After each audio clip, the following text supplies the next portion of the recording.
festivala slovenskega filma.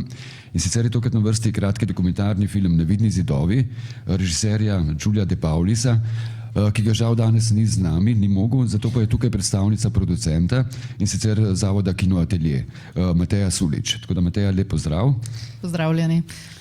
Dej za začetek malo povedati o tem sami genezi projekta. Jaz sem bil namreč presenečen. Jaz sem bil prepričan, da se je film začel snemati v času te karantene oziroma pač tega zidu, ki se je mreže, ki se je postavila med Italijo oziroma na obeh stranih Gorice, Stare in Nove Gorice v času COVID-19, ampak slišal sem včeraj, da se je v bistvu začelo vse skupaj že veliko prej in drugače. Tako da mogoče malo pojasni. Ja, najprej bi rada še pozdrave od Giulia predala, ki se opravičuje, da ne more biti tukaj, mu je zelo žal, ampak še zmeraj smo rekli, da mogoče je vseeno vredno, da spregovorimo o filmu. Vsekakor, ja, Giulio je pred leti posnel njegov kratki film Stoj, ki je tudi nastal v naši koprodukciji in nekako je želel nadaljevati nekako sekvenco do teh kratkih filmov, da bi bilo kot neko nadaljevanje, tako da je že leta 2020 začel snemati.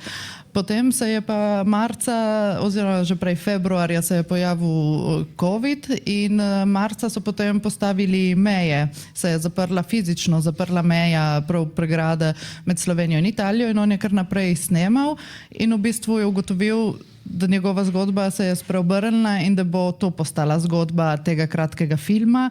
Tako da je nadaljeval snemanje in vse skupaj je potem spremljal dogajanje 2 leti, ki je zajel vse to, kar smo videli v bistvu v filmu. Ampak film je opredeljen kot dokumentarni film, ampak se mi zdelo, da vendarle nekaj prizorov je zaigranih notri. Ja se motim, ali je to... Ne, res je, ni samo dokumentarec, v bistvu so tudi te neki posnetki, ker predvsem je to zastavljeno nekako kot družinski film, nekako intimna zgodba, ki pripoveduje ne samo o teritoriju, ampak tudi, se pravi, so osebe, ker so nastopajo noter njegova družina, se pravi, oče, mati, brat in tudi prijatelji. Predvsem so pa kot nastopajoči prebivalci obeh Goric. Tako da je ja, malo pomešano, malče po večini samo observacijski dokumentarec, ene inserti so pa noter potem še ja, odigrani. Ja. Pa je uporabil samo svoje materiale ali je uporabil tudi še materiale, ki so bili prijetno svoječi oziroma materiale nekih drugih oseb? Mislim, da je vse njegovo avtorsko, snemal je pa na 16 mm. Odlično. Je bil film predstavljen mogoče tudi v sklopu Evropske prestolnice kulture, mislim, ker je glede na to, da je pač tema se dobesedno pokriva s tem, kar je... Ja, v bistvu pred premiero smo imeli maja leta 2024 v sklopu projekta Vzhod-Zahod meja skozi film in zgodovino, ki ga vodi Kino Atelje in je del uradnega programa Evropske prestolnice kulture, tako da takrat je bila v Gorici predpremiera, potem smo ga pa seveda prijavljali tudi na različne druge festivale drugod, tako da... In kakšen pa je odziv, mogoče že lahko vprašam, mislim, to je tudi taka zelo specifična zgodba, ki je vezana na Gorico in Staro Gorico in Novo Gorico. Pa me zanima, kako drugje, mislim, hkrati je pa zelo univerzalna zgodba, no?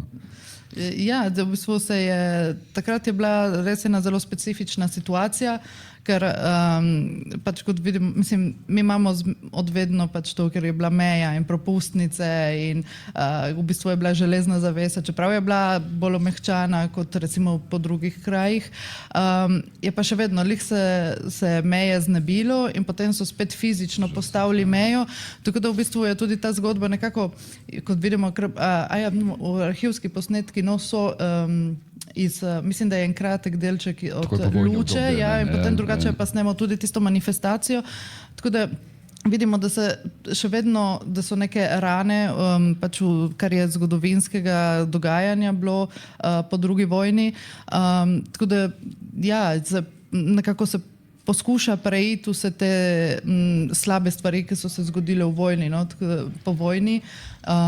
Tako da ja, so odzivi malo mešani.